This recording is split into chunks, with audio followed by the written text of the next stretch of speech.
Harachin Davav Amudbet, on va commencer par la troisième ligne. Tanoura Banan, Israël Shitnadev Benora Oner, Lebet Akeneset, Asur Leshanota.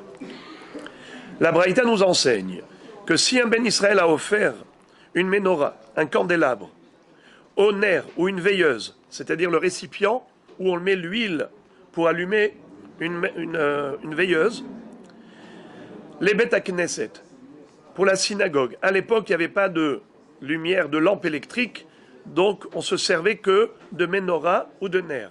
Un ner, c'est unique, menorah, s'il y a plusieurs nérotes dans le même bougeoir. Savar Rabbi Hiya Baraba le Memar, Loshna lidvar arshut, veloshna lidvar mitzvah. Lorsqu'on a dit qu'on n'a pas le droit de changer, ça veut dire quoi? On n'a pas le droit de changer, on n'a pas le droit de changer d'objectif. Si le juif, le Ben Israël, a offert une menorah, un ner, pour le Bet Knesset, si par exemple, maintenant au Bet Midrash, ils ont besoin de cette menorah ou de ce ner, tu n'as pas le droit de faire sortir cette menorah de la synagogue pour aller l'utiliser dans le Bet Midrash. C'est comme ça qu'on a cru au début. Loshna lidvar arshut, loshna lidvar mitzvah. Rabbi Hiya Baraba a cru que l'interdiction de changer d'objectif, elle n'est pas seulement pour une utilisation profane à la place du Bet Knesset, mais même pour une utilisation sacrée, comme par exemple pour aller au Bet Midrash. Alors Rav Ami lui a dit non, pas du tout. Amarle Rav Ami, Achi Amar Rabbi Yochanan, Lo shanu ela lidvar arshut, aval lidvar mitzvah mutar leshanota. Rav Ami va dire à Rabbi Hiya Baraba, détrompe-toi. Rabbi Yochanan, quand il a interdit, plutôt la Braïta, lorsqu'elle a interdit de changer d'objectif, c'est uniquement de passer d'un objectif sacré à un objectif profane. Mais si c'est pour une utilisation qui est aussi sacrée, même si ce n'est pas dans le même cadre, avant c'était pour un Bet Knesset et maintenant c'est pour un Bet Midrash, ça c'est permis. Et d'où est-ce qu'il a déduit que Rabbi Yochanan a enseigné cela? Rabbi Yochanan n'a pas dit clairement, mais on l'a déduit. Comment?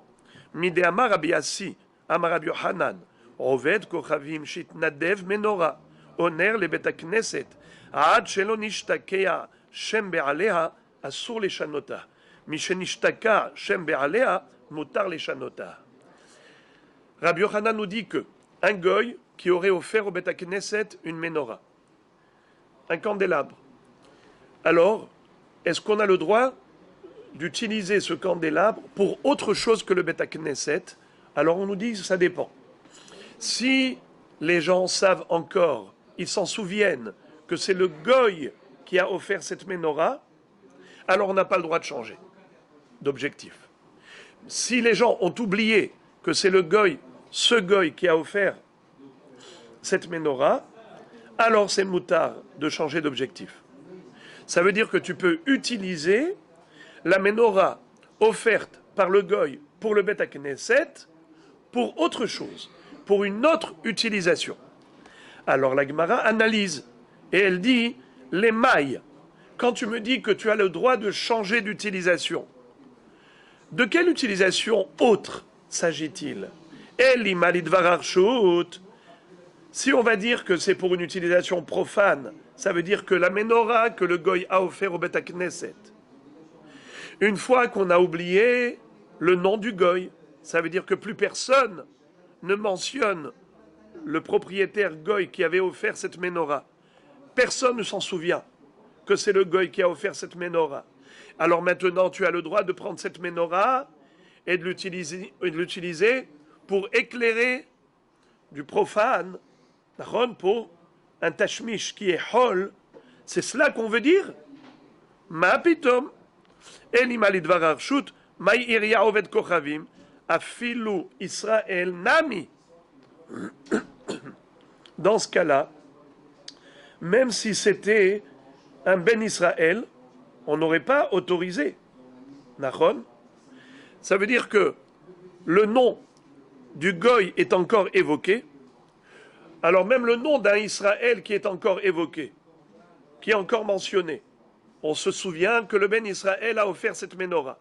On aurait le droit de passer Dvar Mitzvah et Dvar Arshut ודאי que c'est אסור, נכון? אין אם על דבר הרשות, מהי עירייה עובד כוכבים? אפילו ישראל נמי. Pourquoi tu me dis que tant qu'on mentionne le nom du goy, t'as pas le droit de passer d'une utilisation X à utilisation Y? Qu'est-ce que ça veut dire X et Y? Midvar mitzvah, lidvar arshut. Pourquoi? Parce qu'on se souvient encore du nom du propriétaire, le goy. Et si c'était un juif, ce serait permis? Mapitom. C'est sûr que c'est assour. Et la lidvar mitzvah. Vetama de rovet kochavim hu de pae. Aval Israël de lopae shapir dami. Et la vadaï, qu'on parle ici d'une utilisation autre, mais qui est toujours dans le cadre d'une mitzvah. Seulement, le goy, il avait offert pour quelle mitzvah? Bet Knesset. Maintenant, toi, tu veux l'utiliser pour une autre mitzvah. Qu'est-ce que tu fais? Tu prends la menorah, tu la sors de la synagogue et tu l'emmènes au Bet Midrash. Il y a des gens qui sont en train d'étudier là-bas, ils ont besoin de cette menorah. Est-ce que tu as le droit de le faire? Si c'est un goy, non. Si c'est un juif, oui. Pourquoi? Parce que tant que le nom du goy est évoqué, ça veut dire que le propriétaire goy, il peut entendre que sa menorah, on l'a utilisée pour autre chose que ce qu'il a donné. Alors il va venir et il va se manifester, il va crier, il va dire de quel droit vous prenez ma menorah que moi j'ai offert à la synagogue, vous la prenez, vous l'amenez là-bas au Bet Midrash. Moi j'ai pas donné pour le Bet Midrash. Moi j'ai donné pour le Bet Knesset. Alors le goy, c'est comme un chilul Hashem. Vous allez faire quelque chose contre sa volonté. Et il va venir et il va s'énerver, il va se mettre en colère. C'est un chilul Hashem. C'est la raison pour laquelle, tant que le nom du goy est évoqué, est mentionné, on interdit de changer à filo midvar mitzvah, lidvar mitzvah. D'une mitzvah X à une mitzvah Y. Ça, on n'a pas le droit. Mais si c'était un Ben Israël, il sait que étudier la Torah, c'est une mitzvah. Prier, c'est une mitzvah. Si tu prends le candélabre, la menorah ou le nerf, et tu vas du Bet Knesset au Bet Midrash, tu crois qu'il va venir faire une manifestation? D'accord? Il ne va pas venir se plaindre parce que vous avez changé. Parce que pour lui, à ses yeux, quelle différence? Mitzvah et mitzvah. Le goy, c'est un symbole. La synagogue, c'est un symbole. Alors il a donné pour la synagogue, il n'a pas donné pour un centre d'études de Torah. Ça ne l'intéresse pas. D'accord? Donc on a compris maintenant que toute l'interdiction de changer, c'est dafka lidvar arshut, aval lidvar mitzvah mutar. Mais si c'est un goy qui a donné, tant que son nom est encore évoqué, afilu midvar mitzvah lidvar mitzvah, on ne change pas pour pas que le goy vienne rouspéter.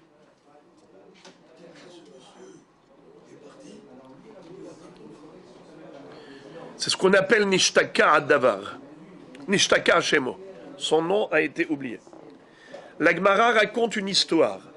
Il y avait un goy qui s'appelait Shahazrak. Vous avez déjà entendu un nom pareil? Moi non plus. Shahazrak Taïa. C'était un commerçant arabe, un marchand ambulant. On les appelle Taïa. Hahu Taïa. Alors, ce Taïa s'appelait Shahazrak. Itnadev Shraga lebekenishta de Rabbi Yehuda. Il a offert Shraga, c'est-à-dire un bougeoir, pour le Bet Knesset de Rabbi Yehuda. Shanier Rehava. Rahva, c'était le nom d'un Hacham. Il s'est autorisé de prendre ce nerf et de l'utiliser pour autre chose que pour la synagogue. Veikpad, Rabba. Rabba était makpid. Il dit, pourquoi tu as fait une chose pareille? On a déjà appris que, tant que le nom du goy est encore évoqué par rapport à ce nerf qu'il a offert, tu n'as pas le droit de changer d'utilisation, même pas midvar mitzvah, lidvar mitzvah. Alors il a été makpid. Et kade amre, shani rabba veikpad rehava. Selon une deuxième version, on inverse les noms. c'est le contraire. C'est Rabba qui a changé d'utilisation et c'est Rahava, le Hacham, qui a été Makpid. Veika de Amre, troisième version. Shanyua Hazane de Pumbadita, Veikpad Rehava, Veikpad Rabba. Ceux qui se sont permis de changer d'utilisation, c'était les Shamashim, le Shamash du Bet Knesset, de la ville de Pumbadita. Et ceux qui ont été Makpidim, c'était les Hachamim, Rabba et Rahava. Man deshan ye savar de lo shachiyah, ou man dekpad savar zimnin de mikre ve'ate. Celui qui s'est autorisé d'utiliser la menorah du goy pour autre chose, pour une autre mitzvah, a cru que le goy n'a pas l'habitude de venir ici. Comment il va le savoir? Il ne peut pas le savoir. Alors on peut se permettre de changer. Il n'y aura pas de réclamation. Il n'y aura pas de plainte. Mais les hachamim qui ont dit non, ils ont dit zimnin demikre ve'ate. Il se peut parfois que ce goy, par hasard, revienne et il va s'enquérir à ce propos. Il va dire, dites-moi, ça va? La menorah que je vous ai offerte, elle est toujours là? Et on va lui dire, non, non, elle n'est plus ici au Bet Knesset et au Bet Midrash. Il va s'énerver. Pour pas qu'il y ait de réclamation, il ne faut pas courir de risque. N'est-ce pas? Donc, la halakha est que tant que le nom du goy est encore évoqué, ça veut dire qu'il peut entendre qu'on a changé d'utilisation, d'objectif, et il va se plaindre. Il ne faut pas qu'il y ait du Chilul Hashem, donc on ne change pas. Nouvelle Mishnah. Hagoses ve'ayotze lehareg lo nidar ve'lo ne'erach. Qu'est-ce que ça veut dire? On a déjà appris que il existe deux sortes de dons par rapport à la valeur d'une personne. Soit arachin, soit nedarim. Erech, c'est un montant qui est fixé par la Torah. Entre 1 mois et 5 ans, il vaut 5 shekels. Entre 5 et 20 ans, 20 shekels. Entre 20 et 60 ans, 50 shekalim. Au-delà de 60 ans, 15 shekels. Quel est le din si cette personne était condamnée à mort ou bien agonisant? Est-ce qu'ils ont un erech? Alors on nous dit comme ça, le gossès, l'agonisant, n'a pas de erech. Ayotze lehareg non plus. Celui qui est condamné à mort par le Beddin, eh bien, n'a pas de erech. Celui qui va dire, je m'engage à offrir au Beth Amikdash le erech de cette personne qui est agonisante, gossès, ou de cette personne qui est yotze lehareg, condamnée à mort, et qu'on est en train d'amener maintenant au Bet Askila ou Saïf, il y a 4 peines capitales. Serefa, Skila, Hereg et Henek. Eh bien, cette personne-là n'a plus de erech. Est-ce qu'elle a au moins damim? Damim, c'est-à-dire, on a dit, la valeur en fonction du marché des esclaves. Ce n'est pas un montant fixe pour tout le monde en fonction de l'âge, mais c'est plutôt en fonction de ses facultés. S'il est fort physiquement, s'il est intelligent, combien il est capable de produire au niveau de sa main-d'œuvre. On va aller au marché des esclaves et on imagine, on estime la valeur d'un homme de ce gabarit, de cette stature, de cette intelligence, en fonction de ses capacités. Il sera vendu dans le marché des esclaves par rapport à telle valeur. Si on devait l'acheter dans le marché des esclaves, il coûte tant. Alors quelqu'un qui dit Damav Alay, le prix qu'il vaut dans le marché des esclaves, je m'engage à le reverser au trésor du Beth Amikdash. Ça s'appelle comment? Neder. Donc il y a Nedarim et Arachim. Est-ce qu'un gossès a une valeur dans le marché des esclaves? Un agonisant. Valeur 0. Qui est-ce qui va acheter un gossès dans le marché des esclaves? Évidemment personne. Est-ce qu'il a une valeur en tant que erech, telle que la Torah a fixée? Qu'est-ce que vous dites? Oui, la Mishnah dit non.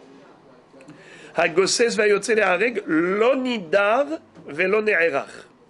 Pourquoi? Pourquoi? A priori. D'ailleurs, regardez la suite de la Mishnah. Rabbi Hanina ben Akavia Omer Ne'erach Mipene Shedamav Ketsuvin. Rabbi Hanina ben Akavia dit le contraire de Tanakama. Tanakama, qu'est-ce qu'il dit? L'onidar velo ne'erach. Il n'y a pas de valeur non plus, ni valeur relative, ni valeur absolue.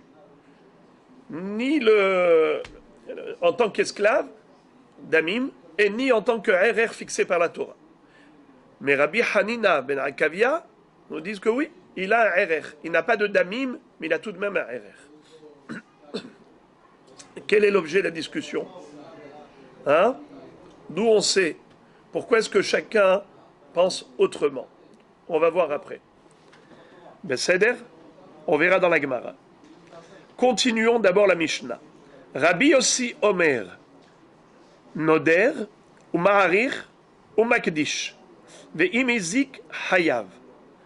Rabbi Yossi nous dit que celui qui est agonisant, Gosses, ou bien Yotse les Hareg, condamné à mort, ils ont la possibilité de faire 4 choses. Premièrement, Noder, s'ils font un Neder, ils ont le Hiyuv de donner. Maharir, s'ils s'engagent à donner le RR, eh bien il faut le donner au Beth Amikdash. Makdish, s'ils font un Hegdesh, c'est-à-dire un objet qu'ils ont consacré au Beth Amikdash, ils se doivent de le donner. Et également, Imizik, Hayav les Shalem. Si jamais ils ont endommagé quelqu'un, ils ont le hiyuv de payer un dédommagement à la personne qui a subi ce préjudice. Ok? On parle du Gossès même là? Oui, soit Gossès, soit Yotzele Hareg, nous dit Rabbi aussi 4 choses. Noder, Maharir, Magdish et Imizik Hayav les Shalem. Alors, vous êtes très étonnés. Pourquoi vous êtes très étonnés? Parce que Tanakama n'a pas parlé de ça. Tanakama a parlé de Nidar Vene'erach. Mais on n'a jamais parlé de Maharir. On n'a jamais parlé de Makdish. Ou Noder. Quelle est la mahloket là?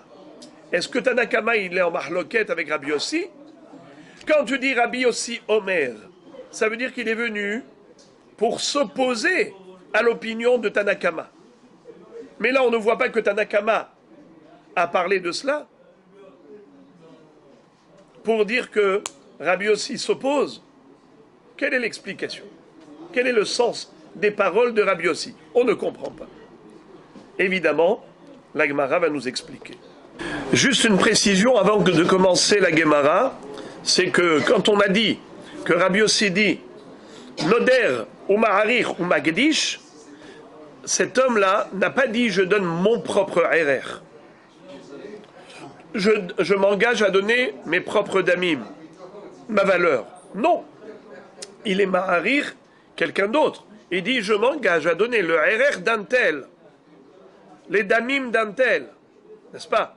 Parce que lui-même, il n'a pas de RR. Sauf si on pense comme Rabbi Hanina ben Akavia. Alors Rabbi Hanina ben Akavia a déjà dit que oui, ils ont du RR.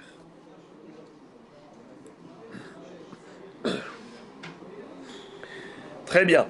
Gemara. Bish lama gosses lonidar de lavbar damim hu. Velo ne'erach de lavbar harmada ve'aracha hu. Et la yotzele hareg. Bish lama lonidar de lavbar damim hu. Et la lone'erach amailo. La Gemara pose une question extrêmement logique. Elle dit que le gossès n'est pas de damim, c'est tout à fait normal. Un agonisant, qui est-ce qui va l'acheter en tant qu'esclave? C'est évident. Pourquoi est-ce qu'il n'a pas de RR non plus? Parce que dans la Torah, il est écrit qu'il faut ve'amido ve'ericho. Il faut le mettre, il faut le tenir debout et faire la haracha, le RR. Il faut qu'il puisse tenir debout.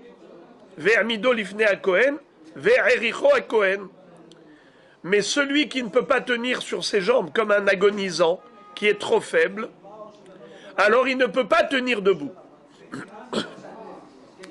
Puisqu'il ne répond pas aux critères de vehe'emido, alors il n'y a pas de vehe'ericho. S'il n'y a pas de armada, il n'y a pas de haracha. Ça, c'est clair. Maintenant, passons au yotze lehareg, celui qui est condamné à mort. Il n'a pas de damim, c'est normal. Pourquoi c'est normal? Parce que il va être tué dans quelques minutes. Qui est-ce qui va l'acheter en tant qu'esclave? Donc il n'a pas de valeur relative. Mais pourquoi est-ce qu'il n'aurait pas de haracha? Pourquoi est-ce qu'il n'a pas de erer? Il tient debout, il tient bien sur ses jambes. C'est pas comme un agonisant. Un agonisant, il tient pas debout. Alors, la Torah dit, pour avoir du erer, il faut pouvoir tenir debout. Alors, il n'a pas de erer. Mais celui qui est yotze lehareg, pour l'instant, tant qu'on ne l'a pas encore tué, eh bien, il est encore vivant, il tient debout. Pourquoi est-ce que tu me dis qu'il n'a pas de erer? Detania minayin שהיוצא להרג ואמר ערכי עליי שלא אמר כלום, תלמוד לומר כל חרם לא ייפדה. יכול אפילו קודם שנגמר דינו, תלמוד לומר מן האדם ולא כל האדם. Qu'est-ce que ça veut dire? La Gemara cite une baraïta pour répondre à la question. La Braïta nous enseigne qu'il y a une différence entre quelqu'un qui a déjà été condamné à mort par le Beddin et celui qui a fauté, qui a commis une faute grave qui le rend passible de la peine capitale, mais il n'a pas encore été jugé ou il n'a pas encore été condamné. Il y a une différence. Celui-ci, il a un erer et l'autre n'a pas de erer. D'où on l'apprend. Le pasuk dit Kol herem asher yahora mina adam lo ipade. Qu'est-ce que ça veut dire? Toute personne qu'on doit être maharim. Le mot yahoram, ça veut dire exécuté, condamné à mort. Par exemple, Zoveyah la Elohim yahoram. Celui qui fait avodah zara, qui offre des sacrifices à l'idole, Yahoram. Qu'est-ce que ça veut dire Yahoram? Il sera exécuté, il sera condamné à mort. Bravo. Alors, non, pas Herev. Pas du tout. Et en plus, c'est que la avodah zara, c'est pas par l'épée. La avodah zara, c'est par ce qu'il a. Il est lapidé. Yahoram, ça veut dire Herem, la mort. Pas toujours Herem, ça veut dire la mort. Ce sont des homonymes. C'est comme la pièce et la pièce. La pièce d'argent et une pièce où on habite. Donc il y a Herem et Herem. Herem, dans ce cadre, veut dire la mort. Le pasuk nous dit Kol Herem asher yahoram min ha'adam lo ipade.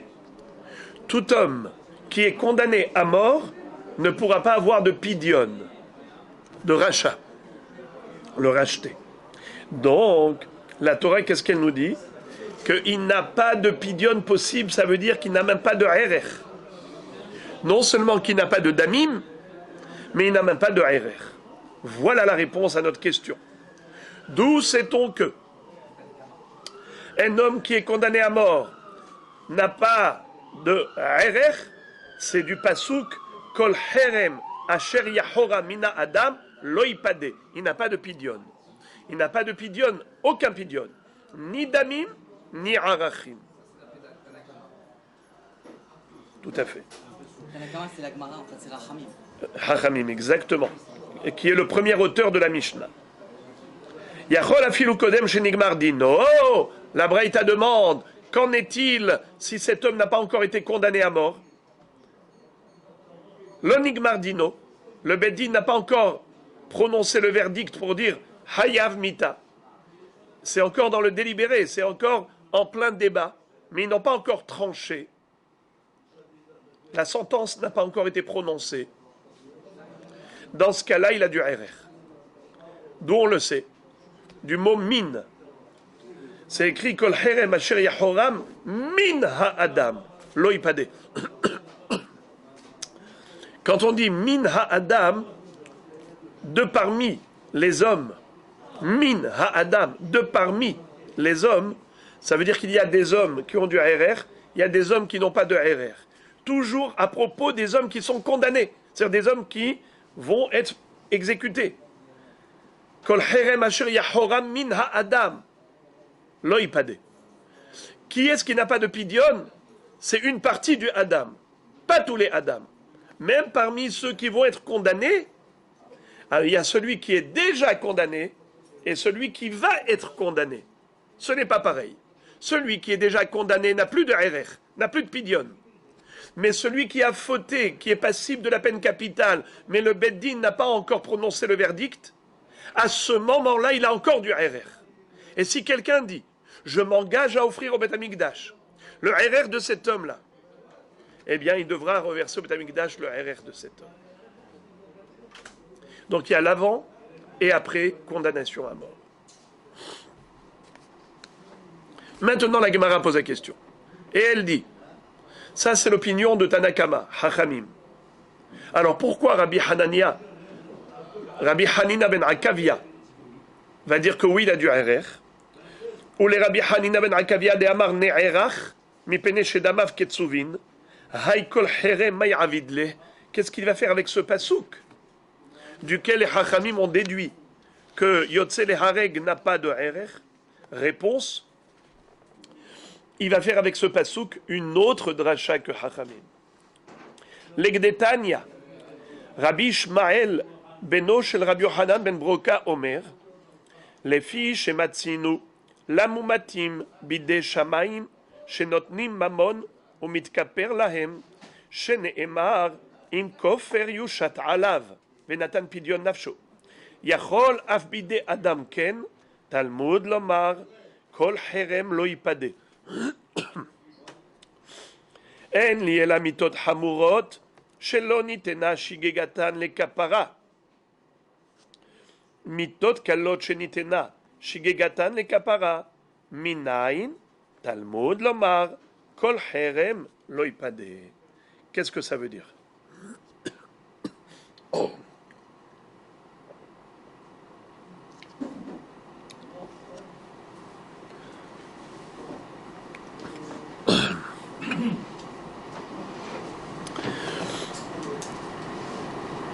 Rabbi Hanina ben Akavia, lui, il utilise ce pasouk de Kol Herem Asher Yahora Mina Adam Loipade. Ça vient nous interdire d'accepter un pidion, un homme qui a commis une faute qui le rend passible de la peine capitale. Il est Hayav Mita.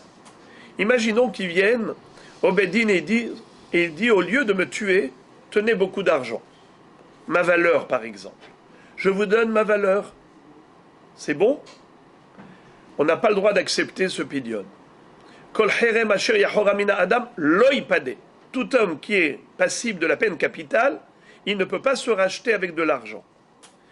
Et pourquoi est-ce qu'on aurait pu croire que oui, on peut se racheter avec de l'argent? Parce qu'il existe, en effet, une mita bidei shamaim, dont l'homme est hayav de cette mita bidei shamaim, et pourtant, il peut se racheter avec de l'argent. Dans quel cas? C'est dans le cas du taureau en corner. Un shor hamuad qui a tué un homme. La Torah nous dit Ashor isakel vegam be'alav yumat. Im kofer yushat alav. Qu'est-ce que ça veut dire? Si un shor, un taureau, a encorné un homme, il l'a tué, qu'est-ce qu'on doit faire au shor? On doit le lapider. Est-ce que le propriétaire du shor doit payer quelque chose? Non. Il n'y a rien à payer. Mais si le bœuf a encorné une fois, 2 fois, 3 fois, alors maintenant, non seulement qu'il faut lapider le shor, mais en plus, il faut qu'il paye. Le propriétaire du taureau doit payer un kofer. À qui il payera le kofer? Aux héritiers. Il doit payer de l'argent aux héritiers. Combien d'argent il doit payer en tant que kofer? c'est une mahloket. Est-ce que c'est de Mazik ou de Nizak? Ça veut dire, est-ce qu'il faut qu'il paye le prix du mort, dans le sens où on doit évaluer combien le père qui a été tué valait lorsqu'il était vivant. On va au marché des esclaves et on voit un homme de ce gabarit, de ce calibre, combien il coûtait. Maintenant que le taureau a encorné cet homme et il l'a tué, alors le propriétaire du bœuf doit reverser aux héritiers le prix du mort. C'est ce qu'on appelle des Nizak. Il y a d'autres hachamim qui pensent que c'est des Mazik. En fait, Koufra Kapara.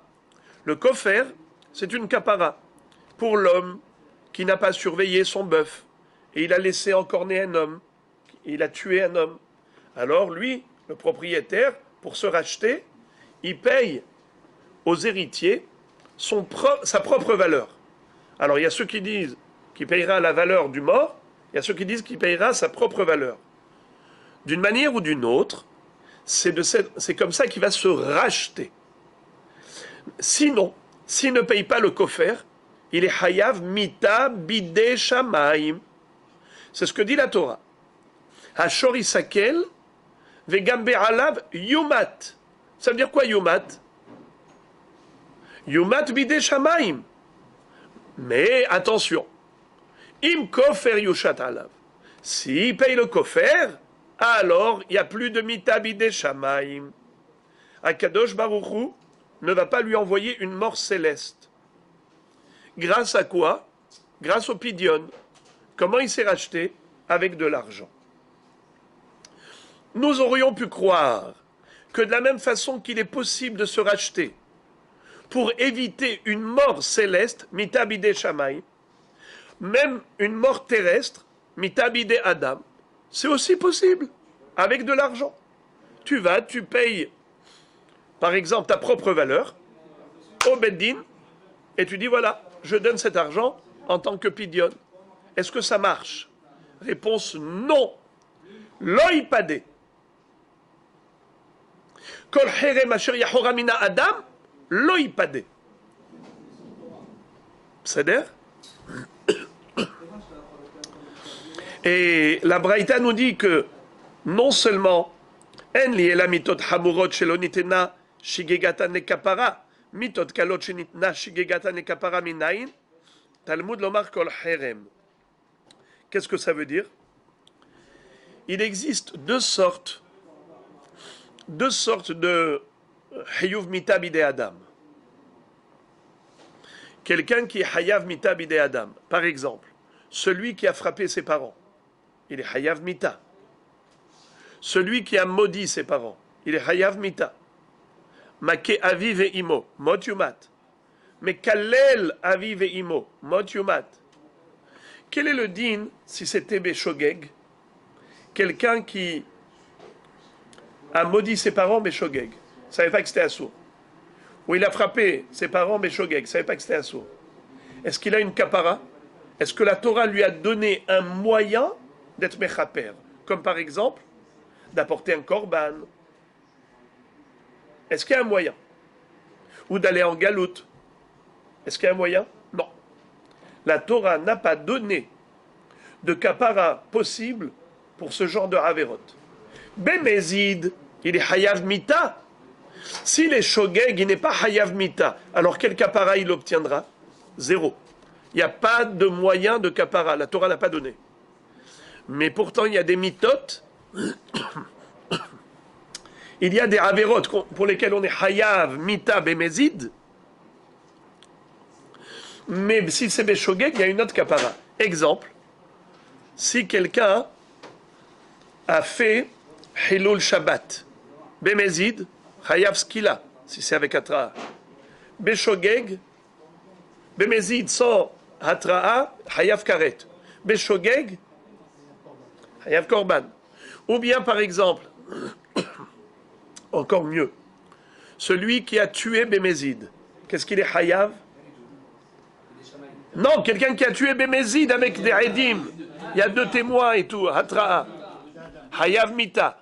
Comment on le tue? Saïf. au fil de l'épée.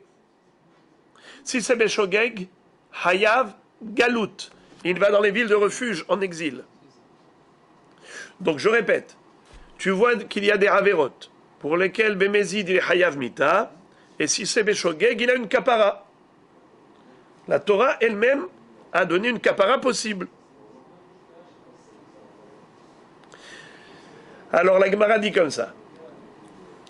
Quand tu me dis que celui qui a fait une Avera, qui le rend passible de la peine capitale, il est condamné à mort, il ne peut pas se racheter. Loïpadé. Alors la Gemara dit, peut-être que loïpadé, c'est seulement pour des Averot Hamurot, shelo nitna shigegatan le kapara. Comme quelqu'un qui est mekalel aviv, qui est maké aviv et imo. Ça, c'est une sorte de mort pour laquelle il n'y a aucune kapara possible. Alors, la Torah te dit, tu ne peux même pas te racheter avec de l'argent. Ça, je conçois. Mais qui dit que il n'y a pas de pidion possible pour des chiyuv mita chez Nitnou les kapara? Ça, c'est une avera d'un niveau inférieur. Puisque tu vois que Beshogeg, il y a une kapara, par exemple, celui qui a tué l'autre. Bemezid, Hayav Mita. Beshogeg, Hayav Galout. La Torah a donné une kapara par la Galout. Donc il y a quand même une kapara. Alors peut-être que même lorsqu'il est Mézid, on aurait pu imaginer qu'il peut se racheter avec de l'argent. Qui me dit que même ce degré de Avera, on ne peut pas se racheter. Même pour un niveau inférieur, le Chiyuv Mita, il n'y a pas de pidion possible. Est-ce qu'on a une preuve? Réponse, Kol Herem. Le mot Kol, ça vient inclure même cette catégorie, toutes les catégories de mort. Que ce soit une mort qui n'a pas de kapara, ou que ce soit une mort qui a une kapara, c'est-à-dire une mort, une avera pour laquelle il y a une mort bémézide et une kapara béshogeg. Mais il y a des avérotes pour lesquelles il y a une mort bémézide et il n'y a pas de kapara béshogeg. Qui me dit que dans tous les cas de figure, bémézide, il n'y a pas de pidion, c'est le mot kol. Kol herem, asher yahoram, mina adam, loïpade. Donc, Rabbi Hanina ben Akavia, lui, il a été doresh ce pasouk-là pour nous dire qu'il n'y a pas de pidion possible. Ça n'a rien à voir avec le RR. Si ça n'a rien à voir avec le RR, eh bien la halakha, elle est pshuta. La halakha, elle est simple. Qu'en est-il d'un homme qui a été condamné à mort et maintenant on est en train de le conduire vers son exécution à mort? Et quelqu'un dit, je m'engage à donner le RR de cet homme qui est condamné à mort et qui est en train d'être conduit à l'échafaud. Est-ce que cet homme-là qui a pris cet engagement, il doit payer au Beth Amikdash le RR de cet homme, oui ou non? D'après Hachamim, non. D'après Rabbi Hanina ben Akavia, oui. Quel est l'objet de leur discussion? Leur mahloket, elle repose sur la manière d'interpréter ce pasouk. Ce pasouk qui dit Kol herem asher yahora min adam lo ipade. Ça veut dire quoi? D'après Hachamim, ça veut dire qu'un homme qui est condamné à mort, Kol herem asher yahoram, n'a pas de pidion, n'a pas de RR. D'après Rabbi Hanina ben Akavia, ça ne veut pas dire ça. Vadaï qu'il a un RR. Seulement, l'oïpadé, ça veut dire qu'il ne peut pas donner son propre pidion pour se racheter. Un homme qui a été condamné à mort, il vient au Beddin avec une pochette d'argent et dit voilà, au lieu de me tuer, prenez cet argent pour me racheter. L'oïpadé, on n'accepte pas son rachat. Mais une personne qui se remplace à lui, oui. Quoi? C'est pas lui-même, puisqu'il est fautif, il est habitat. Mais s'il y a quelqu'un qui le rachète pour lui, oui. Quoi? L'homme qui est Chayav Mita, il ne peut pas venir au Beddin et dire voilà, prenez cette somme et laissez-moi en vie. Il n'est pas possible. Personne ne peut le racheter. C'est écrit loïpadé. C'est pas écrit loïfdé. Loïpadé. Lui ne sera pas racheté. Que ce soit par lui-même ou que ce soit par quelqu'un d'autre. Très bien. On passe maintenant à Rabbi Yossi. Rabbi Yossi Omer Noder ou Ma'arich ou Magdish Veim Hizik Hayav. Rabbi aussi dans la Mishnah nous a dit quelque chose d'étonnant, car en effet, il parle de sujets qui n'ont pas été évoqués par Tanakama. Qu'est-ce qu'il nous dit?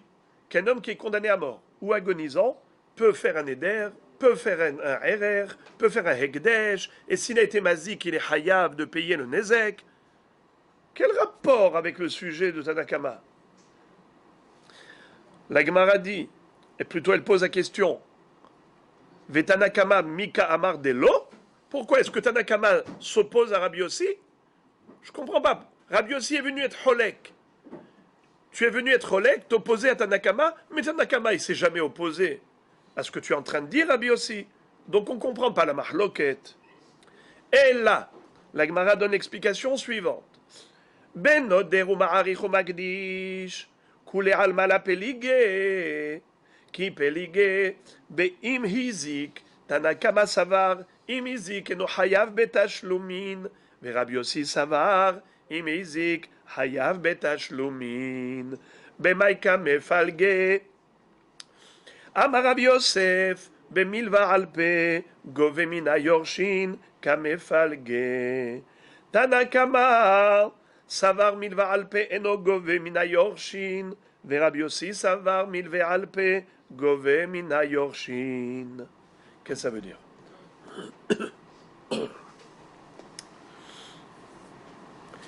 La Gemara dit que sur les 4 cas de figure, Noder, Ma'arich, Magdish et Mazik, la mahloket n'a lieu d'être que par rapport au 4e cas, Mazik, un homme qui a endommagé l'autre.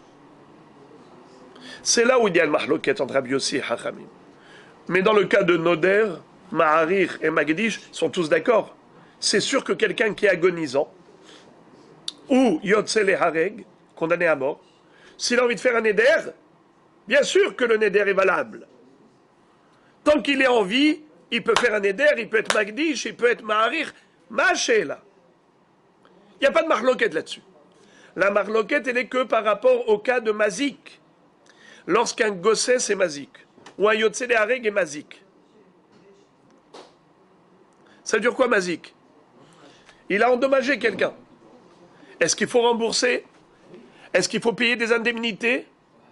Bien sûr, tant qu'il est vivant, mais maintenant il est mort. Qu'en est-il par rapport aux héritiers?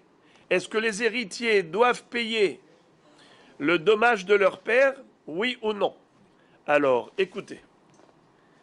Si le père n'a pas laissé d'héritage, c'est évident que les enfants n'ont aucun devoir. Quel rapport entre le père et les enfants? Le père n'a pas mis les téphilines. C'est les héritiers qui vont mettre les téphilines à sa place? Quel rapport? Le père doit de l'argent. C'est les enfants qui doivent payer? Mapitom. Ici, on est en train de parler d'héritiers qui ont hérité d'un patrimoine immobilier. Et nous savons que toute dette, elle fait en sorte que les biens sont hypothéqués pour le remboursement de la dette. Il y a une hypothèque tacite, naturelle, automatique. Mais ça, c'est Bemilva Bishtar. Si par exemple, moi je vous ai prêté de l'argent, et on fait un acte de prêt, d'accord, c'est notarié. Nous avons une règle, c'est que les nechassim sont automatiquement Meshur Badim. Qu'est-ce que ça veut dire Meshur Badim? Les biens immobiliers sont assujettis au remboursement. D'ailleurs, si quelqu'un vient et achète ses biens immobiliers, si au moment du remboursement, le vendeur de ces biens immobiliers n'a pas d'argent pour rembourser sa dette, eh bien le créancier va aller voir l'acheteur et lui dit « Écoute monsieur, tu as acheté un bien immobilier qui était hypothéqué. » Comment il était hypothéqué? Naturellement, par le simple fait que moi je lui ai prêté de l'argent. Et c'était de l'argent qui avait été prêté avec 2 édim qui ont signé sur l'acte de prêt. Toi, tu as acheté un bien hypothéqué, tant pis pour toi. Tu as pris un risque. Lequel risque? C'est que si jamais l'emprunteur n'a pas d'argent pour rembourser, Eh bien, moi j'ai le droit de saisir les biens immobiliers. Puisque j'ai le droit de saisir les biens immobiliers, et toi tu as acheté ce bien qui était hypothéqué, tant pis pour toi. Aujourd'hui, moi je te prends ce bien immobilier, et après tu te débrouilleras avec lui. À lui maintenant de te rembourser. Mais moi d'abord je prends le bien immobilier. Mais cette halakha, elle n'a lieu d'être que par rapport à Milva Bishtar, pas Milva Alpé. Pourquoi? Parce que Milva Bishtar, une halva'a qui se fait avec un shtar, un acte de prêt, eh bien il y a deux édim qui ont signé. Quand il y a deux édim qui ont signé, alors il y a un col. C'est quoi un col? Des rumeurs. Il y a des rumeurs, parce que les deux édim, ils vont parler, ils vont raconter. On était aujourd'hui chez le notaire, chez le sofer. On a dû signer un acte de prêt. Alors tout le monde parle. Qui est-ce qui a prêté à qui? Réhouven a prêté à Shimon. Réhouven a prêté à Shimon. Donc tout le monde sait que Shimon, c'est un emprunteur. C'est un lové. C'est un Baal Hov. D'accord? Il s'est dit il a un Hov plutôt. Alors, celui qui achète, il sait que les biens sont hypothéqués. S'il achète malgré tout, c'est qu'il a pris le risque en connaissance de cause. Il ne faut pas qu'il vienne pleurer par la suite. Il ne faut pas se plaindre après. Tu le savais. Mais s'il n'y avait pas d'acte notarié, il n'y avait pas un acte de prêt chez le notaire, chez le sofer, donc il n'y avait pas de édim qui ont signé, ça s'est fait béalpé. Donc, il n'y a pas de parlotte, il n'y a pas d'écho, il n'y a pas de rumeur. Quand est-ce que ça parle? C'est lorsqu'il y a eu signature. D'accord? Mais lorsqu'il n'y a pas eu de signature, même s'il y avait eu des édim, il y a moins d'écho, il y a moins de rumeurs. Les édim qui ont signé, ça fait parler. Mais des édim qui n'ont pas signé, il y a moins d'écho, il y a moins de rumeurs. Alors celui qui a acheté les biens immobiliers chez l'emprunteur, il ne savait pas qu'il était emprunteur. Comment il pouvait le savoir? Il n'y avait pas d'écho.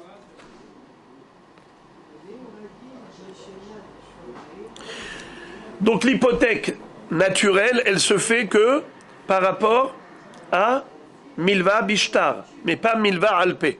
Que pour un prêt qui a été notarié, mais pas pour un prêt oral. D'accord. Ça c'est clair? Très bien. Maintenant, quel est le din si l'emprunteur est mort et il a laissé des biens immobiliers? Hein? Hazak ou Baruch? Si c'était un acte qui était notarié, pardon, un prêt qui était notarié, dans ce cas-là, le créancier peut venir chez les héritiers et prélever et saisir les biens immobiliers pour le remboursement du prêt. Mais si c'était une milvé alpé, donc il n'y a pas eu d'hypothèque. Puisqu'il n'y a pas eu d'hypothèque, il ne peut pas venir et spolier les héritiers. Il ne peut pas saisir les biens immobiliers que ses héritiers ont hérités de leur père. C'est clair? Maintenant, Rabotaï, ne parlons plus d'un prêteur et emprunteur, parlons d'un mazik. Le père a causé un dommage à son voisin. La Torah a dit que le mazik doit dédommager le nizak. Il doit payer des indemnités à celui qui a subi le préjudice. C'est qui a dit ça? C'est la Torah. S'il n'a pas d'argent, qu'est-ce qu'on fait? On saisit les terrains. On prend les biens immobiliers pour payer le nezek. Maintenant, quel est le din si le père est mort?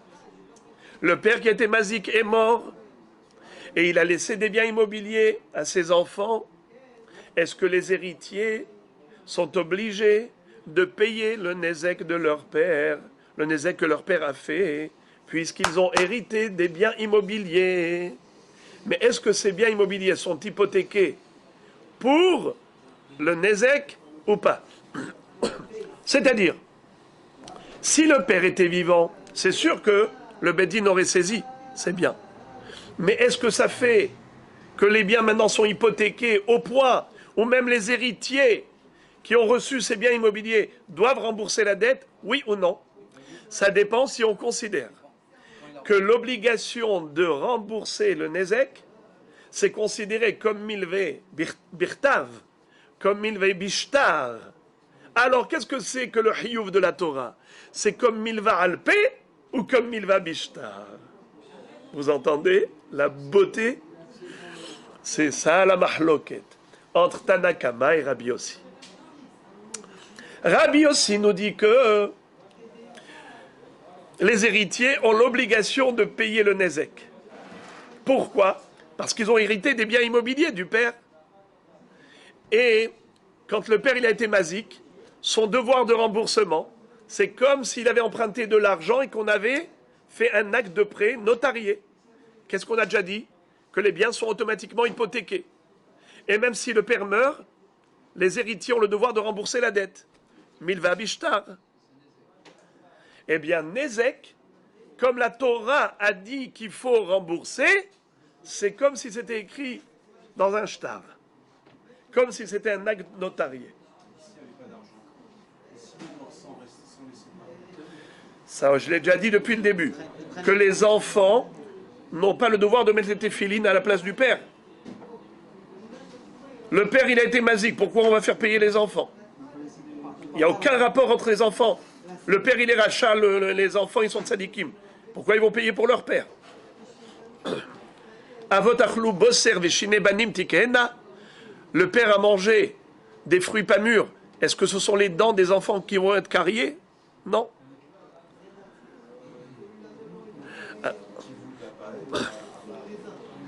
Ça, c'est autre chose. Quelqu'un qui ne veut pas que son père ait une mauvaise réputation, c'est bien qu'il le fasse à ce titre. Mais il n'y a pas d'obligation halachique, juridique. Bon, ça c'est Rabbi Yossi, qui dit que le devoir de la Torah, c'est comme un devoir, comme une dette qui avait été notariée. On avait écrit un shtar. Et donc ils se doivent les héritiers de payer le nezek, les indemnités, à la place de leur père, puisqu'ils ont hérité d'un patrimoine immobilier. Mais Tanakama dit non, puisqu'il n'y a pas eu un acte notarié, c'est juste un devoir de la Torah, ça n'a pas le statut de milva bishtar. C'est comme un prêt oral. Et puisque c'est comme un prêt oral, mapit homme que les biens seront hypothéqués, il n'y a pas d'hypothèque. Et donc les héritiers n'ont aucun devoir. Même s'ils ont hérité d'un patrimoine immobilier, ils n'ont pas à payer le nezek de leur père.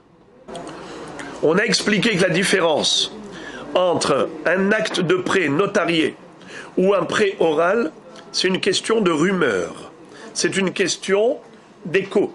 Si les gens sont censés savoir que les biens sont hypothéqués, alors lorsqu'ils vont acheter ces biens hypothéqués, ils ont pris un risque. Ensuite, ils doivent assumer ce risque. Vous avez pris un risque, vous assumez. Il ne faut pas pleurer après. Si on vient et qu'on vous saisit ces biens hypothéqués, vous le saviez. C'est en connaissance de cause que vous avez acheté ces biens. Mais dans la mesure où c'est un prêt oral, ils ne sont pas censés savoir que cet homme était endetté, que cet homme-là avait emprunté de l'argent et que ses biens étaient hypothéqués. Donc, dans ce cas-là, puisqu'ils ne sont pas censés le savoir, c'est injuste de les saisir. Ce serait une injustice que de saisir leurs biens qu'ils ont achetés. Donc, on ne va pas les saisir. D'accord? Alors maintenant, quel est le din d'un mazik? Un mazik doit rembourser. C'est comme un homme endetté. Mais est-ce que cette dette-là, elle a été notariée? Non. Mais elle est écrite dans la Torah. Alors il y a ceux qui disent qu'étant donné que la Torah a dit qu'il faut qu'il rembourse, eh bien tout le monde sait que cet homme-là doit rembourser. C'est comme un acte notarié. Et quel est le din dans Milva Bishtar? C'est sûr que les héritiers doivent rembourser à la place du père. Mais d'autres disent concrètement, est-ce qu'il y a eu une signature de Edim? Non. C'est la Torah qui a dit qu'il faut qu'il paye. Eh bien, c'est comme un Minva Be'alpé. Minva Be'alpé, on peut obliger les héritiers à payer à la place du père? Non. Eh bien là non plus. C'est ça la mahloket. Entre Tanakama et Rabbi Yossi. Tanakama compare le nezek à milva be'alpé. C'est pour ça qu'ils disent qu'il n'est pas chayav, les héritiers sont pas chayav de payer pour le père. Rabbi Yossi dit, un mazik, puisque la Torah a dit qu'il faut qu'il rembourse, c'est comme si c'était milva bishtar. Milva bishtar, quel est le digne des héritiers? Ils doivent payer à la place du père, puisqu'ils ont hérité un patrimoine immobilier qui était hypothéqué pour le remboursement. Pareil pour un mazik. Ces biens immobiliers du mazik sont hypothéqués pour le remboursement. La marloquette entre eux, entre Tanakama et Rabbi Yossi, elle est de savoir est-ce que les héritiers sont obligés de payer la dette de leur père, même lorsque le prêt n'avait pas été notarié. C'est ce qu'on appelle un prêt oral.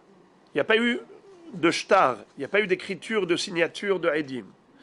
Ça s'appelle un prêt oral. Selon Tanakama, Milve Alpe et Nogove Minayorshin. Les héritiers, même s'ils ont hérité des biens immobiliers de leur père, ils n'ont pas à payer à la place du père. Tandis que Rabbi Yossi pense que Milve Alpe, Gove Minayorshin. Même pour un prêt oral, comme pour un prêt écrit, il faut que les héritiers remboursent à la place du père, puisqu'ils ont hérité des biens immobiliers qui étaient assujettis au remboursement. Ça, c'est l'explication de Rav Yosef. Mais Rabba donne une autre explication. Rabba Amar, Dechul et Alma, Milve Alpe, et Nogove Minayorshin. Selon toutes les opinions, aussi bien Rabbi Yossi comme Tanakama, tous les deux sont d'accord pour dire que les héritiers n'ont pas à payer un remboursement de prêt oral. Si le prêt il était oral, il n'y a pas de chiyuv. Alors, quelle est la mahloket entre Tanakama et Rabbi Yossi? C'est par rapport à Mazik.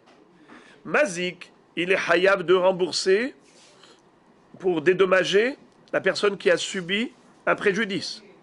Je répète, Mazik, c'est la Torah qui dit qu'il doit payer un dédommagement.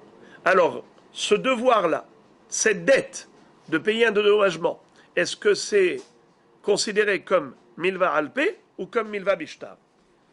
Bemilva ketuva batora kamefalge. Tanakama savar milva ketuva batora lav kiktuva bishtar damia. Les Rabbi Yossi savar kiktuva bishtar damia. Tanakama pense que un devoir de la Torah, puisque ça n'a pas été écrit sur un acte chez le notaire, ça reste oral. Et de la même façon que on n'a pas à les héritiers n'ont pas à rembourser un prêt oral, ils n'ont pas à rembourser non plus le dommage que leur père a causé, car eux, ce sont des héritiers. Et ils n'ont pas à payer milva bishtar, ils n'ont pas à payer non plus nezek. Mais Rabbi Yossi, pourquoi est-ce qu'il dit que oui, ils doivent payer le nezek de leur père? Parce que le nezek, c'est quelque chose que la Torah a imposé de rembourser. Le nezek, c'est un dédommagement imposé par la Torah. Eh bien, c'est comme si c'était un acte notarié. Rabbi Yossi savar, kiktuva bishtar damia.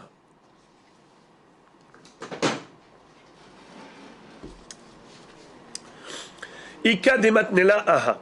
Certains nous enseignent le même débat, mais pas par rapport à ce qu'on vient de dire, par rapport à autre chose. Regardez. Hayotse li hareg hu shehaval be'achirim hayav. Hayotse li hareg hu shehaval be'achirim hayav. Achirim shehavlu bo peturin. Rabbi Shimon ben Elazar omer, afu im haval be'achirim patur. Shelo nitan lehazarat amidat beddin. On a une halakha qui dit que on n'a pas le droit de retarder la peine de mort. Une fois qu'il a été condamné, il faut immédiatement passer à l'acte pour ne pas le laisser souffrir. Ça s'appelle Inouy Hadin. Il ne faut pas qu'il reste là en train de broyer le noir et d'avoir peur de ce qu'il va subir. Dès qu'on l'a condamné, tout de suite on passe à l'exécution. Et de ce fait, quel est le din? Ayotse le hareg. Quelqu'un qui a été condamné à mort, et on est en train maintenant de le conduire à l'échafaud. Quel est le din si, chemin faisant, il a donné un coup de poing à quelqu'un, où il s'est dit, de toute façon, il va mourir, autant qu'il en prenne quelques-uns avec lui. Il prend un couteau, il commence à poignarder les gens. Bon, il n'a pas tué personne, mais il a blessé. Ou chez Haval Be'acherim, Hayav. Si lui a blessé et endommagé les gens, il doit payer. Acherim chez Havlubo Pturin. Mais d'autres personnes qui l'ont blessé n'ont rien à payer. Pourquoi? De toutes les façons, il était condamné à mort, il est considéré comme mort. Alors même si on l'a blessé, on ne lui doit rien. On ne doit rien à ses héritiers non plus. Rabbi Shimon ben Elazar Omer, Afouj im Haval Baherim Patour. Rabbi Shimon ben Elazar dit que de la même façon que quelqu'un qui l'a blessé Patour, lui aussi, s'il a blessé des autres, il est Patour.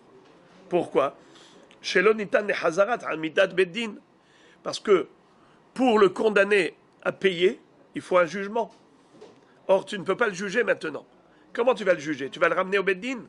Mais tu n'as pas le droit de le ramener au Beddin, parce que dès qu'il a été condamné à mort, il faut passer à l'acte.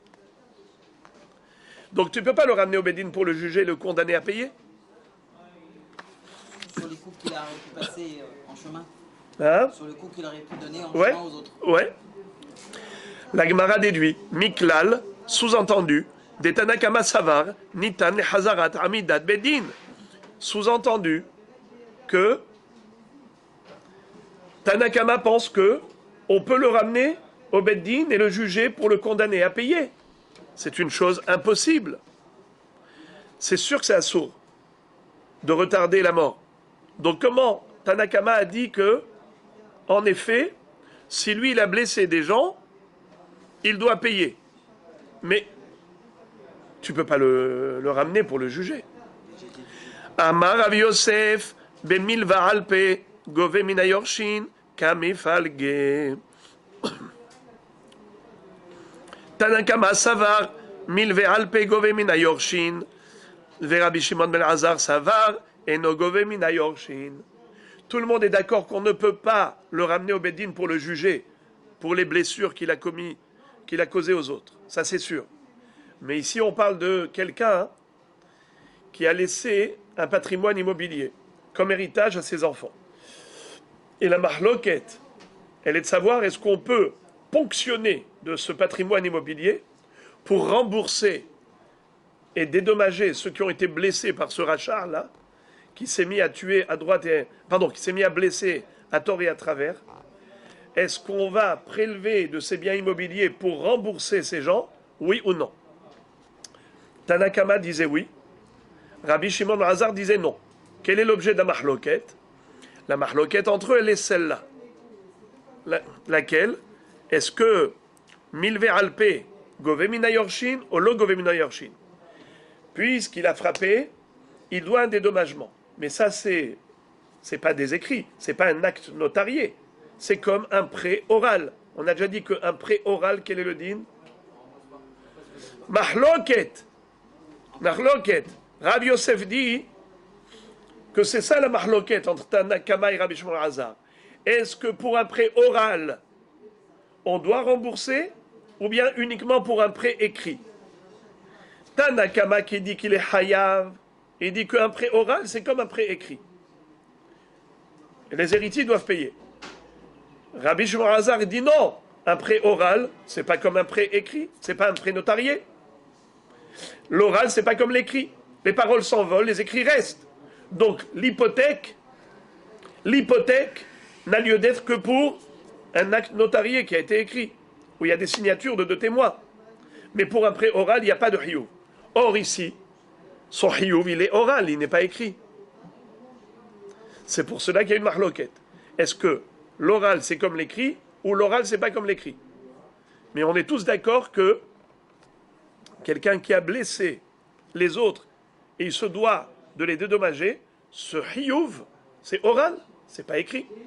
Sur le chemin de la mort, c'est les gardiens qui sont fautifs, ils auraient dû l'attraper. Les enfants ne sont pas coupables. Il va sur le chemin de la mort, les gardiens sont là, ils ont laissé frapper d'autres, ils sont tués. Il a frappé d'autres, C'est pas les enfants qui sont coupables. Les enfants ne sont pas coupables, mais ils ont hérité des biens. Ils ont hérité des biens. Il aurait dû bien faire attention à amener le père jusqu'à l'échafaud. Très bien. Alors maintenant, imaginons, les gardiens n'ont pas fait leur travail. D'accord? C'est pas la faute des enfants. Les gardiens n'ont pas fait leur travail. Alors c'est la faute de qui? Des gardiens. La faute... Le gardien des dommages, celui qui a été. D'accord. Les gardiens... Vous que le Beddin des dommages. Les gardiens dédommagent. Alors, les gardiens qui n'ont rien fait doivent dédommager. Ils auraient dû attraper le père. Ils auraient pu attraper. Très bien. Alors, premièrement, même s'ils pouvaient, premièrement, on peut dire qu'ils ne pouvaient pas l'attraper. C'est pas toujours vrai. Imaginons que c'est un baraquet, il les a envoyés balader. C'est la première réponse. Mais même dans l'hypothèse où ils pouvaient, ils ne l'ont pas fait. Ça s'appelle une cause indirecte. Gramma. Quelqu'un qui cause indirectement n'est pas coupable. Ça veut dire on sait qu'on n'est pas condamnable dans le Beddin. D'accord? Mais lui, il était actif directement. Il était déjà mort. Oui, mais quelqu'un qui fait une avéra lorsqu'il est déjà condamné à mort, sa avéra n'en est pas une? Oui. Oui. Alors, c'est ce qu'il a fait, ce monsieur. Maintenant, il a laissé des biens immobiliers. On peut ponctionner sur ces biens immobiliers. Imaginons, il a pris un briquet. Chemin faisant, il a incendié une maison. Il a dit de toute façon, on le conduit pour l'envoyer à la mort. Il a incendié une maison. Qu'est-ce que l'autre va dire? On va lui dire, tu as que tes larmes pour pleurer, parce que lui, de toute façon, il était mort déjà. Et il était condamné à mort. Et alors, il était condamné à mort. Ça lui permet d'incendier les maisons des autres. Il a laissé des biens immobiliers. Bon, on va ponctionner sur ces biens immobiliers pour rembourser le monsieur qui a perdu. Alors, c'est ça la question. Est-ce que les héritiers doivent donner ou pas? Alors, marloquette. Il y a ceux qui disent oui, il y a ceux qui disent non. Quel est l'objet de la marloquette? Il y a deux explications comment expliquer la marloquette. Rav Yosef et Rabat. Rav Yosef dit, la marloquette, elle est de savoir est-ce que les héritiers doivent payer pour un devoir, pour une dette orale.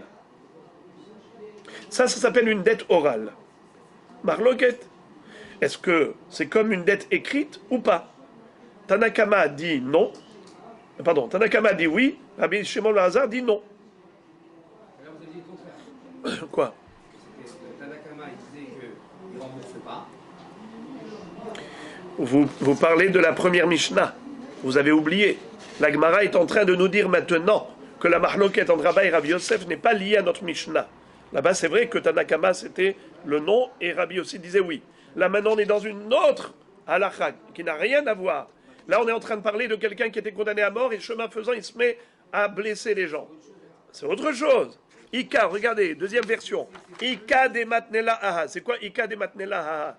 Il y a ceux qui disent que la marloquette de Rabbi Yosef et Rabba ne se rapporte pas à la Mishnah, elle se rapporte à la braïta suivante. Qu'est-ce qu'elle dit la braïta suivante? Quelqu'un qui a été condamné à mort, et chemin faisant, il se met à blesser les gens à droite et à gauche. Est-ce que cet homme-là doit rembourser la dette, oui ou non? Là, Tanakama dit oui, et Rabbi Shimon Lazar dit non. Alors la Gemara dit quoi? Comment est-ce qu'on peut dire non? Mais c'est sûr qu'il doit. Alors la Gemara, Rav Yosef explique, c'est sûr qu'il doit.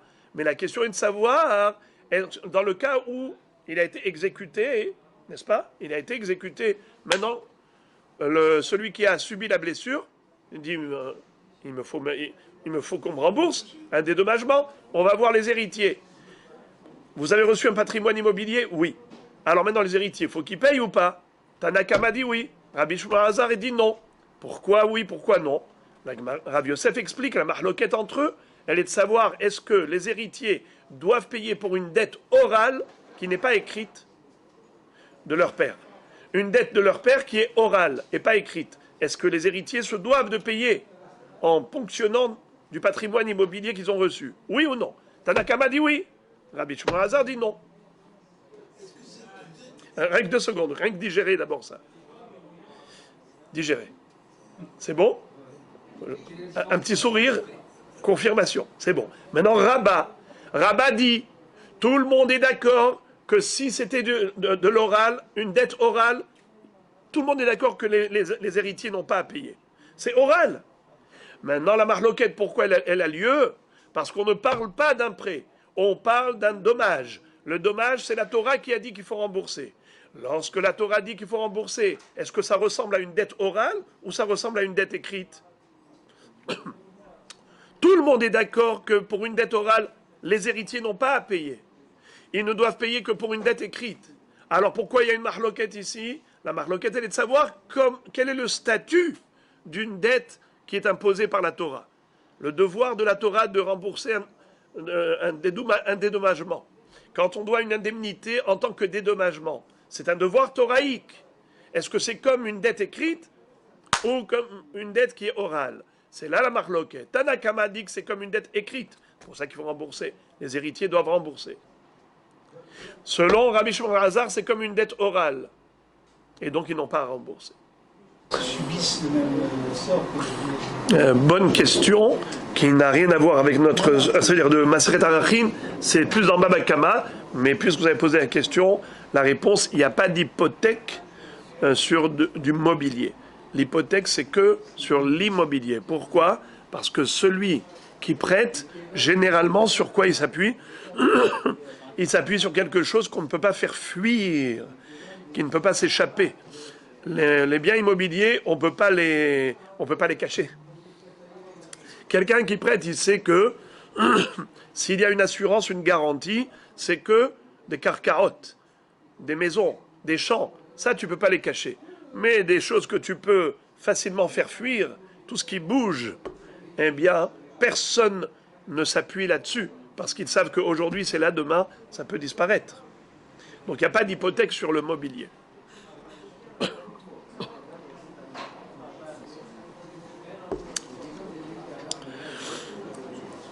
Les frères et les amis. C'est-à-dire, il n'y a pas d'hypothèque sur une maison, mais une hypothèque sur le terrain. c'est un immobilier. Non, la maison, elle est pas. C'est l'immobilier. Qu'est-ce que ça veut dire ça? Non, on Bah, parle putain. du carca, on parle du carca. Et alors? Oui, c'est un mobilier, c'est un immobilier. Bien sûr. Pas sur le meuble, là. Et les frères et les amis, je voudrais quand même que vous sachiez une chose, c'est que quand on a dit qu'il n'y a pas d'hypothèque,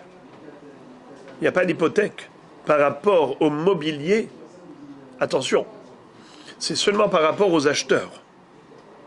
Ça veut dire quelqu'un qui a acheté du mobilier, eh bien le créancier ne peut pas aller le saisir en lui disant « tu as acheté ce bien, ce mobilier, après que moi je lui ai prêté de l'argent. Donc tu as acheté un bien hypothéqué. » Ça, il ne peut pas le lui dire parce que le mobilier n'a jamais été hypothéqué. Par contre, si ce mobilier se trouve chez l'emprunteur, évidemment que le Beddin vont le saisir à ce mobilier. Ce mobilier-là, je le trouve entre les mains de l'emprunteur. L'emprunteur doit de l'argent et il n'a pas d'argent. Qu'est-ce que je fais? Je lui saisis son mobilier. C'est pas en tant qu'hypothèque, c'est en tant que remboursement. Quand on parle d'hypothèque, c'est que ça a déjà été transféré vers l'acheteur. C'est là qu'on parle d'hypothèque. Et là, on distingue entre mobilier et immobilier. Mais chez l'emprunteur lui-même, il n'y a pas de différence. Tout ce qu'il a, je lui prends pour rembourser la dette. La Gemara nous dit, Métive, la Gemara pose une question par rapport à ce qu'on avait dit dans la première version, que la marloquette entre Tanakama et Rabbi Yossi, à propos d'un homme qui a été condamné à mort et chemin faisant, lorsqu'on le conduisait à l'échafaud, il a été mazik et il est mort. Est-ce qu'on peut prélever des yorshim, le remboursement ou pas? Alors on avait dit que d'après Rabbi Yossi, oui, d'après Tanakama, non. Métive, et la Gemara pose la question, elle dit, pourtant il y a une braïta qui dit, Ha-hofer bor birshut harabim, venafal alav shor, veharago, patour. Velo odela, she'im met ashor, yorshe ba'alabor, hayavim leshalem, deme ashor li ba'alav. Qu'est-ce que ça veut dire? Alors, un cas très atypique. Imaginez-vous quelqu'un qui se met à creuser dans le Reshut Harabim. Il n'a pas le droit. Il se met à creuser un trou, un puits dans le domaine public. Le bonhomme, il descend en bas avec sa pioche, avec sa pelle, il creuse, il creuse, il creuse. Et voilà qu'est-ce qui se passe. À ce moment-là, arrive le bœuf du voisin, il marche ici, il trébuche et il tombe dans le puits. Et donc il écrase le bonhomme et il le tue. Nahon, est-ce que dans ce cas-là, le propriétaire du bœuf devra payer un coffert aux héritiers du mort? On avait dit tout à l'heure que dans la mesure où on a un shor à Mouad, n'est-ce pas, qui a tué quelqu'un, quel est le din? Im kofer yushat alav. Le propriétaire du bœuf doit payer aux héritiers un coffert. Est-ce que ce sera le cas? Réponse non. Étant donné que le coupable, c'est qui le coupable? C'est le creuseur. Maintenant, mieux encore, quel est le din si le bœuf qui est tombé est mort? Bravo. Les héritiers du creuseur du puits vont devoir payer au propriétaire du shor qui a tué leur père, au propriétaire du taureau qui a tué leur père, ils devront payer un dédommagement pour le taureau qui est mort. Répétons dans le texte. Ha-hofer bor birshut arabim, celui qui creuse un puits dans le domaine public. Venafal alav shor, et qui est tombé sur le creuseur du puits, un shor, vaharago, et il a tué. Patour, le propriétaire du shor est patour de payer aux héritiers le coffert. Velood, et non seulement cela. Et là, chez Immet Hashor, Yorshe Baal Abor Hayavin Leshalem de Hashor Libalav. C'est que si jamais le taureau est mort, le propriétaire, les héritiers du creuseur du puits doivent payer un dédommagement au propriétaire du shor. Donc nous voyons ici, contrairement à Tanakama,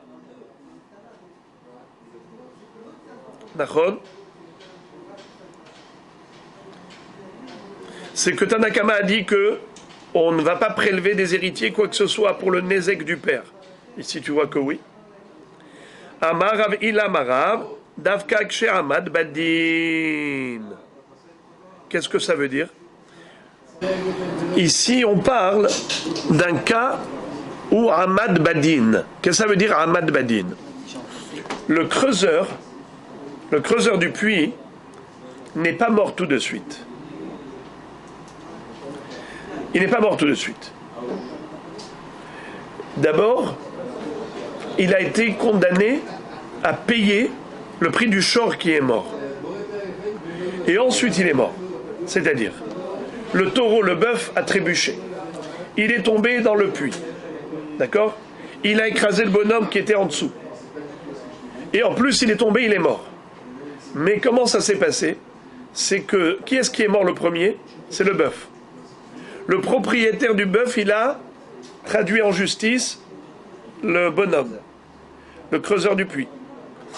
Il a condamné à payer. Et ensuite, lui, il est mort.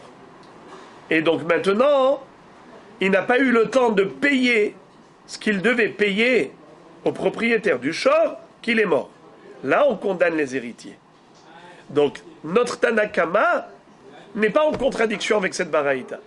La baraïta qui dit que les héritiers doivent payer le prix du shor qui est mort en trébuchant dans le puits que leur père a creusé. C'est parce que le père a déjà été condamné de son vivant. Puisque le père avait déjà été condamné de son vivant, et il devait payer le prix du shor au propriétaire du shor, donc maintenant qu'ils ont hérité des biens immobiliers, c'est tout à fait normal qu'ils assument. Car le père était déjà hayav de payer. Mais si le père n'a pas été condamné à payer, eux, ils n'ont pas à payer. Voyez-vous la différence? Il y a une différence avant le Gmardin et après le Gmardin. Ça, c'est acté. Quand est-ce qu'on dit que les héritiers doivent payer un dédommagement pour le shor? C'est lorsque ça a déjà été acté, c'est-à-dire que le père lui-même a déjà été condamné à payer le prix du shor. Mais le Tanakama qui avait dit qu'il n'y a pas de chiyuv de payer pour un mazik, c'est un mazik qui n'a pas encore été condamné au beddin. Il n'y a pas eu de gmardin. Comme il n'y a pas eu de gmardin, alors le père lui-même n'a pas été condamné à payer. Alors tu ne peux pas prélever des enfants. La Gemara dit Ve'arago katane. Je comprends pas. Mais quand tu lis la Braïta, on a l'impression que le bonhomme est mort le premier. C'est-à-dire le taureau est tombé dessus et il a tué le bonhomme et il est mort lui-même aussi. Alors je comprends pas comment on a eu le temps de le juger et de le condamner à payer. En fait, il a rendu terefa, c'est-à-dire qu'il n'a pas tué tout de suite. Il lui a touché un organe vital, mais l'autre n'est pas mort immédiatement. Ça a mis quelques jours jusqu'à ce qu'il est mort suite à ses blessures. Il a succombé à ses blessures, mais il était déjà terefa au moment où le shor l'a écrasé. D'accord ? Donc, il a pu être condamné. Comment on traduit terefa encore une fois? Terefa, c'est quelqu'un qui a été atteint dans l'un de ses organes vitaux. Donc, il n'a pas de chance de survie. On parle de l'homme. Ouais. La Gemara dit Amar Rav Nachman Tane Hagga Met ou Kvaro. Il y avait un Hacham qui s'appelait Hagga. Lui, il a lu dans cette braïta Met ou Kvaro. Ça veut dire que pas seulement qu'il est mort, mais en plus il a enterré. Comment le taureau il a pu enterrer l'homme? C'est que quand il a glissé, il a pris avec lui une motte de terre. Et la motte de terre qui est tombée avec le taureau, et avec le poids du taureau, il lui a fait mort et enterrement d'un coup. Ça n'a pas été retrouvé dessus. Alors la Gemara dit, donc, ne me dit pas qu'il a été jugé de son vivant, il n'a pas eu le temps d'être jugé. Même s'il est très fat, de toute façon, il est mort à part. Ouais. Donc il est mort et enterré. Écoutez quelque chose, et là vous allez sourire. Au nom de Rav Nachman. La réponse, c'est pas tiré par les cheveux, c'est arraché par. Regardez la réponse.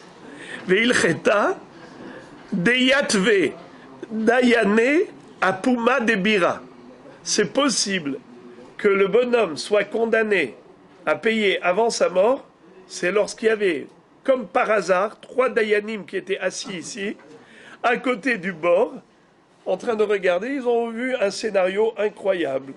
Un bœuf qui tombe, qui glisse et qui emporte avec lui une motte de terre. Et il écrase le bonhomme qui est dans le puits. Mais eux, quand ils ont vu ça, ils ont dit, à cause du creuseur de puits, ce taureau-là est tombé. Hayav de payer. Ils ont dit Hayav avant qu'il meure. Ça s'est passé à Bnei Brak. On a des dayanim 3 par mètre carré. Ça veut dire, en fait, c'est tiré par les cheveux. C'est pour vous montrer qu'il existe des possibilités potentielles. Potentiellement, ça peut exister. Et c'est dans ce cas, tellement rarissime et tellement atypique, voire presque impossible, c'est dans ce cas qu'on peut imaginer que les héritiers soient hayav de payer pour leur père, selon Tanakama. Encore. Tanoura Banan. Ayotzeli hareg mazin alav midam hatato ou midam hachamo. Hata beota sha'a en nizkakin lo. Qu'est-ce que ça veut dire? Quelqu'un qui était condamné à mort. Et avant qu'il ne soit condamné à mort, il avait commis des fautes pour lesquelles il avait apporté un korban hatat ou korban hacham. Exemple. Il y a quelqu'un qui a mangé de la graisse interdite. Beshogeg. Si c'est Bémézid, il est chayav karet. Si c'est Beshogeg, il est chayav hatat. Il a apporté son korban hatat au Beth Amikdash. Ou bien, il était chayav hacham, korban hacham. Il a apporté la bête comme korban hacham au Beth Amikdash. On n'a pas eu le temps de terminer le korban. On avait fait juste la shrita n'est-ce pas? Eh bien, cet homme-là, il aura le mérite d'avoir sa kapara au Beth Amikdash. Comment? On va retenir quelques secondes son exécution. Le temps de faire Zrikat Adam. Puisque son korban attend au Beth Amikdash pour la kapara, avant de le tuer à lui, permets-lui d'avoir une kapara. Son korban, il est déjà prêt. Par contre, eh bien, en effet, oui, en effet. Mazin alav, regardez ça. Mazin alav midam hatato ou midam hachamo. C'est-à-dire que, puisqu'il a déjà apporté le korban hatat et le korban hacham au Beth Amikdash, qu'est-ce qu'on fait? On fait la shchita et on fait zrikat adam. Combien de temps ça va prendre? 2 minutes. Vous entendez? Par contre, s'il a fauté après la condamnation à mort, est-ce qu'on va lui offrir ce cadeau d'aller maintenant chercher un korban hatat pour se faire pardonner pour la ravera qu'il a commise chemin faisant? Exemple, chemin faisant, il a mangé du helev. Par erreur. Il croyait que c'était du shuman permis. Il a mangé du helev interdit. Est-ce qu'on va lui dire, bon, allez, va chercher maintenant un korban hatat? Non. Pourquoi? Parce qu'il ne faut pas laisser trop de temps entre la condamnation à mort et l'exécution. Maïtama, la Gemara elle-même pose la question, pourquoi? Amar Rav Yosef, mi pene she'en me'anin et dino. Parce qu'il ne faut pas lui faire inouï hadin, la souffrance de laisser quelqu'un en attente entre sa condamnation à mort et son exécution. Amar le Abaye Iachi, afilo reshanami. Qu'est-ce que ça veut dire? Pourquoi dans la Recha tu as dit que oui, quand il a un korban hatat, tu vas faire la shchita et tu vas faire zrikat adam. Même si c'est 2 minutes, même si c'est 3 minutes, c'est quand même du temps, c'est inouïadin. Réponse, kegon shehaya zivho zavuach beotasha. La Gemara dit qu'il s'agit d'un homme à qui on avait fait déjà la shchita à son korban. Il ne manquait plus que l'aspersion. Ça, c'est un laps de temps très court. On avait déjà fait la shrita, on avait déjà recueilli le sang. Qu'est-ce qui manque maintenant? Juste asperger. Eh bien, on va le faire. Regarde, 2 secondes. La Gemara dit, fait déduction. Aval en zivho zavuach mai. Lo. La Gemara dit, dans ce cas-là, quel serait le din si la bête, elle était encore vivante? Tu me dirais qu'en effet, non. On ne ferait pas le korban. Pourquoi? Parce que le temps de faire la shrita et ensuite recueillir le sang et après aller au misbeyach et asperger, ce serait trop de temps. Ce serait inouïadin. C'est ce que tu comprends? Puisque tu m'as dit que c'est davka si c'était déjà zavouah, déjà shrité. Mais sinon, si la bête elle était encore vivante, on ne permettrait pas de faire le korban pour lui? Alors dans ce cas-là, j'ai une question à te poser. Iachi, si c'est ainsi, adetane hata beota sha'a en nizkakin lo liflog velitne bedida bame devarim amurim shaya zevar zavouah beota sha'a aval en zevar zavouah lo. Qu'est-ce que ça veut dire? Dans ce cas-là, je ne comprends pas. Pourquoi à la fin de la braïta, tu m'as dit que si cet homme a fauté après avoir été condamné à mort, pendant qu'il était en train d'aller vers l'échafaud pour être exécuté, s'il a fauté à ce moment-là, alors on ne l'attend pas le temps qu'il aille chercher un korban et ainsi de suite. Pourquoi? Parce que c'est inouïadin, n'est-ce pas? Mais c'est pas ça qu'il fallait nous enseigner. Il fallait nous dire un hidouche plus grand que celui-là. Lequel? En me disant, même quelqu'un qui avait fauté auparavant, même s'il avait même carrément le korban déjà tout prêt, tu aurais dû établir un distinguo entre avant shrita et après shrita. Tu aurais dû me dire, si on a déjà fait la shrita et qu'il manque plus que l'aspersion du sang, zrikat adam, alors on permet. on attend quelques secondes, le temps de faire Zrikat Adam. Mais si on n'a pas encore fait la Shrita, eh bien on n'attend pas le temps de faire la Shrita. C'est ça que tu aurais dû me dire. Fallait pas me dire que la différence entre la Récha et la Sefa, c'est dans le cas où il a fauté qu'après avoir été condamné à mort. On ne lui laisse pas le temps d'aller chercher un korban. Mais ça, c'est pas un chidouche. Tu aurais dû me dire un chidouche beaucoup plus grand. C'est que même s'il avait fauté avant, et même s'il avait même carrément consacré la bête, en disant, cette bête, elle est korban, elle était déjà même toute prête, on ne lui permet pas de faire la shrita. Ça veut dire, on n'attend pas le temps que le Kohen fasse le korban. Qu'il y ait shrita, qu'il y ait zrikat adam et tout. On n'attend pas. C'est ça le chidouche qu'il fallait me dire. Si tu m'as pas dit ça, sous-entendu que même si le zevach n'était pas avouah, même si le korban n'était pas encore shrité, c'est moutard de le shriter. Car si on ne me permettait pas de faire la shrita, c'est ça qu'on aurait dû me dire dans la sefa. Une bête qui est encore vivante, qui n'a pas subi encore la shrita, eh bien on n'attend pas le temps de faire la shrita. C'est ça qu'il fallait me dire.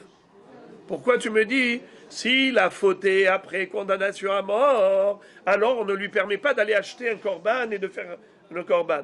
Ça, c'est pas un chidouche. Dis-moi un chidouche plus grand, que même si le korban est déjà là, on ne laisse pas le temps de faire le korban.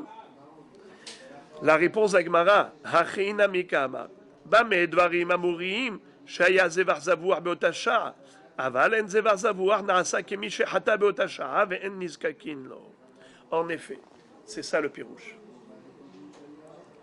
Le pshat de la Braïta qui a dit que si cet homme-là, chemin faisant, il a fauté, on ne lui laisse pas le temps d'aller acheter un korban et ainsi de suite, ça c'est juste un indice, une référence, pour te dire que faut pas marquer de temps entre la condamnation à mort et l'exécution. Il faut que ce soit rapide. Eh bien, même si la bête était vivante, même dans le cas où la bête était vivante et qu'elle était déjà prête, on n'attend pas. Exactement comme pour quelqu'un qui a fauté qu'après avoir été condamné à mort. On n'attend pas. Eh bien, on n'attend pas non plus pour faire la shrita. C'est ça la kavana. Qu'il ne faut pas marquer d'interruption entre condamnation à mort et l'exécution. La seule chose qu'on permet, c'est si le zevach est déjà zavouar. S'il y a déjà la shrita et il faut attendre que quelques secondes pour faire l'aspersion, c'est la seule chose qu'on permet, qu'on tolère. Parce que Behemet, ce n'est pas significatif ce temps d'attente. Par contre, s'il faut aller prendre la bête et faire la shrita et ainsi de suite, on n'attend pas.